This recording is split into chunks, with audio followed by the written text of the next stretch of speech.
جو بندہ خط لکھ رہا ہو وہ اپنے نام سے کرے، اور جس کو وہ بھیج رہا ہے اس کو بھی وہ مخاطب کرے. تو یہ بھی ہمیں ایک نقطہ ملتا ہے. آج کل تو ویسے مطلب خط لکھنے کا اتنا رواج نہیں رہا، یہ اب مطلب صورتحال بدل گئی ہے. بہرحال یہ بھی مطلب ذہن میں رہنا چاہیے. پھر آپ نے کیسے ابتدا کی کہ تم پر سلامتی ہو گئی، یعنی سلامتی سے بات انسان شروع کرے نا. پھر کہتے ہیں آپ صلی اللہ علیہ وسلم نے اتنے مؤثر انداز میں انہیں تسلی دی کہ میں اللہ کا شکر اور اس کی حمد و تعریف کرتا ہوں کہ اس کے سوا کوئی معبود نہیں.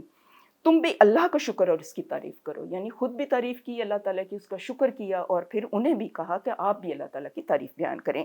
اما بعد، اللہ تعالیٰ تمہیں اجر عظیم دے اور تمہیں صبر دے، اور ہمیں اور تمہیں شکر کی توفیق بخشے. ہماری اپنی جانیں اور مال اور بچے یہ سب اللہ کی خوشگوار نعمتیں ہیں. یعنی جو کچھ بھی اللہ تعالیٰ نے ہمیں عطا کیا ہے نعمت کی شکل میں، ہمارے جان ہے، مال ہے، اولاد ہے، یہ تو اللہ تعالیٰ کی نعمتیں ہیں، اس نے عطا کی ہیں. ہمارا اپنا ہے ہی کیا، ہمارا وجود بھی تو اپنا نہیں ہے، تو اس کے اوپر شکر واجب ہے. تو آپ نے یہ تلقین کی. پھر فرماتے ہیں اور ہمارے پاس اللہ کی رکھی ہوئی مانتے ہیں کہ یعنی ہمارا اپنا تو کچھ ہے ہی نہیں. اگر یہ سب کچھ ہے تو یہ امانت ہے، ہم امین ہیں، مالک نہیں ہیں. یہ ایک بہت بڑا نقطہ ہے کہ ہم امین ہیں، مالک نہیں ہیں. اچھا، پھر آپ نے کہا کہ جب تک وہ تمہارے پاس رہیں مسرت اور خوشی ملے، اور ان کے چلے جانے کے بعد اللہ تعالیٰ اجر عظیم سے نوازے. کہ یہ ظاہر ہے کہ یہ والی نعمتیں انسان کو بہت سکون دیتی ہیں. اچھی جو اولاد ہے، انسان کے دل کا ثمرہ ہے، اس کی آنکھوں کی ٹھنڈک ہے، اس کے بڑی خوشی ملتی ہے.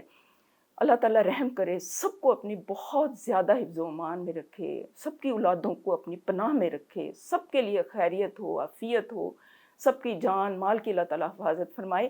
لیکن بات یہ ہے کہ زندگی میں یہ سانحات ہوتے ہیں، تو اس میں یہ ہے کہ انسان ذہنی طور پر اپنے آپ کو تیار کر کے رکھے نا، تو پھر اس صدمے کی کیفیت جو ہے نا وہ کم ہو جاتی ہے. پھر اللہ تعالیٰ پھر انہوں نے فرمایا کہ تمہارے لیے اللہ کی رحمت، انعام اور ہدایت ہو، اگر بشرطے کہ اجر آخرت کی نیت سے صبر کرو، کہ اگر تم صبر کرو گے تو تمہیں اس کا بہت اجر ملے گا. پھر آپ صلی اللہ علیہ وسلم نے دوبارہ انہیں یہ تلقین کی کہ بس تم صبر کرو، اور دیکھو تمہاری بے قراری اور بے صبری تمہیں اجر سے محروم نہ کر دے. کہ اگر تم مطلب صبر کرو گے، بے قراری کا رویہ نہیں اپناؤ گے، تو کیا ہوگا کہ تمہیں اس کا بے شمار اجر ملے گا. اور بے صبری سے کوئی مرنے والا لوٹ کر نہیں آ سکتا، اور نہ غم دور ہو سکتا ہے، اور جو واقعہ ہوا ہے اسے تو واقعہ ہونا ہی تھا. تو یہ آپ صلی اللہ علیہ وسلم نے اس طرح سے تسلی دی. والسلام المعجم الکبیر للطبرانی، یعنی یہ ایک اتھینٹک ترین حدیث ہے. اب یہ تو آپ صلی اللہ علیہ وسلم نے یہ تلقین کی. پھر اس کے لیے یہ ہے کہ انسان دعائیں بھی کرے اگر کوئی مصیبت آ جائے نا، اور وہ یہ کہ ربنا افرغ علینا صبرا وتوفنا مسلمین، یا اللہ ہم پر صبر کا فیضان ڈھیل دے اور ہمیں فرما برداری کی حالت میں اس دنیا سے اٹھا. تو خاتمہ بالایمان کی بھی دعا کرنی چاہیے. اب یہ تو آپ نے اس طرح سے تسلی دی. اور ایک واقعہ ملتا ہے کہ آپ صلی اللہ علیہ وسلم کے اپنے بیٹے حضرت ابراہیم علیہ السلام جب فوت ہوئے ہیں نا، تو آپ کی اپنی طرز عمل کیا تھا، آپ کی اپنی حالت کیا تھی. وہ اس طرح سے ہوا کہ جب آپ صلی اللہ علیہ وسلم کے اپنے سکے بیٹے جب اس دنیا سے تشریف لے جا رہے تھے اور ان کے اوپر ایک نزاع کا عالم تھا، تو آپ صلی اللہ علیہ وسلم کا دل بہت خراب ہوا.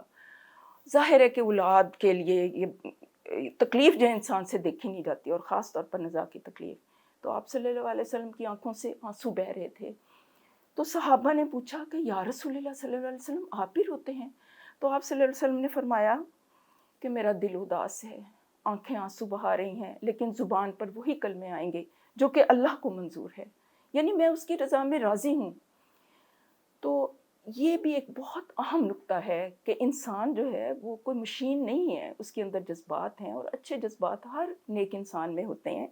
اب انسان کا کام یہ ہے کہ وہ اپنے جذبات کو صحیح رخ کے اوپر چینلائز کرے اور نگیٹیوٹی میں نہ جائے، کیونکہ نوحے کے اوپر آپ صلی اللہ علیہ وسلم نے منع کیا ہے اور وہ گناہ ہے. اور ایک دفعہ بعض لوگوں نے، بعض خواتین نے کسی صحابہ کی وفات کے اوپر بہت زیادہ واویلا مچایا اور نوحہ کیا، تو آپ صلی اللہ علیہ وسلم نے انہیں سختی سے منع کر دیا. لیکن یہ بھی ہمیں ملتا ہے کہ آنکھوں سے آنسو اگر بے اختیاری میں بہتے ہیں اور انسان شکوہ شکایت نہیں کرتا اور اللہ تعالیٰ کی رضا پہ راضی ہے، تو اس میں کوئی حرج نہیں ہے.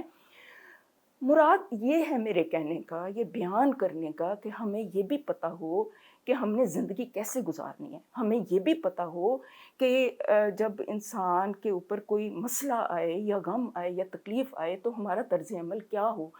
اور ہمارے ایک بہتر طرز عمل سے وہی غم جو ہے وہ بھی اجر کا باعث بن جاتا ہے. اسی طرح اور بہت سی بے شمار مثالیں ہیں. ابھی ابو طلحہ کا واقعہ ہے کہ ان کے بیٹے جو تھے وہ بیمار ہوئے.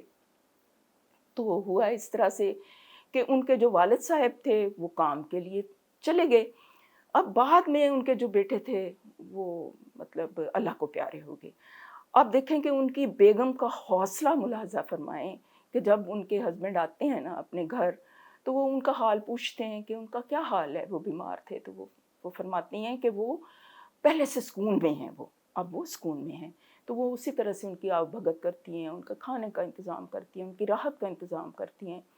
اور صبح کے وقت پھر بڑی حکمت کے ساتھ ان سے پوچھتی ہیں کہ اللہ تعالیٰ اگر کوئی اپنی نعمت جو اس نے دی ہوئی ہے وہ واپس لے لے تو پھر انسان اس کے اوپر کیا کرے. تو وہ کہتے ہیں کہ ظاہر ہے کہ انسان مطلب صبر کرے اور کہے کہ شکر الحمدللہ کہ تیری نعمت تھی تو نے لے لی. تو کہتے ہیں کہ آپ کے بیٹے کو اللہ تعالیٰ نے جو ہمیں مانتن دیا تھا، مطلب میں مفہوم بتا رہی ہوں، الفاظ ہو سکتا ہے یہ والے نہ ہوں، تو اللہ تعالیٰ نے انہیں واپس بلا لیا. تو وہ اس چیز سے بہت متاثر ہوئے. انہوں نے پھر یہ واقعہ حضور پاک صلی اللہ علیہ وسلم سے بھی بیان کیا. حضور پاک صلی اللہ علیہ وسلم نے انہیں بہت زیادہ اس چیز کے اوپر سراہا، حوصلہ افزائی کی، تسلی دی، اور پھر بعد میں ان کی نسلوں سے خیر برآمد ہوئی. وہ پھر ایک علیحدہ واقعہ ہے، اس اکارڈنگ میں اس کی گنجائش نہیں ہے. مراد یہ ہے کہ اتنے حوصلے ہوتے تھے ان خواتین کے، ان حضرات کے. اور یہ ہے کہ انسان اپنے ذہن کی اور اپنے آپ کی اس طرح سے ٹریننگ کرنا اس کے لیے بہت زیادہ ضروری ہے. اچھا، اس کے علاوہ یہ ہے کہ کچھ مزید اس کے اوپر بات جو ہے وہ میں کرنا چاہوں گی. وہ اس طرح سے ہے کہ ایک دفعہ کیا ہوا کہ وہ بھی ایک حدیث کا مفہوم ہے.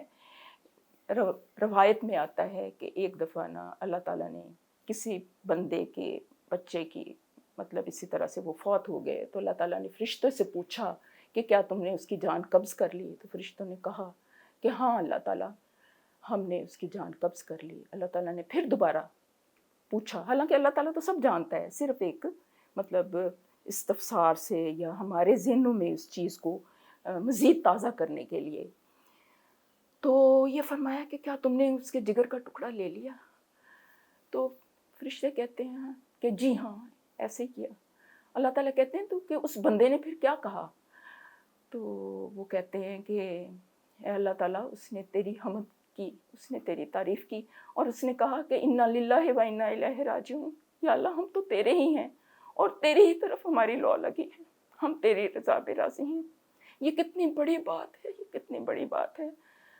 یہ کہنا آسان ہے، جس کے اوپر بیتتی ہے اس کے لیے بہت بڑی ایک بات ہے کہ اس وقت کلمہ شکر کہنا.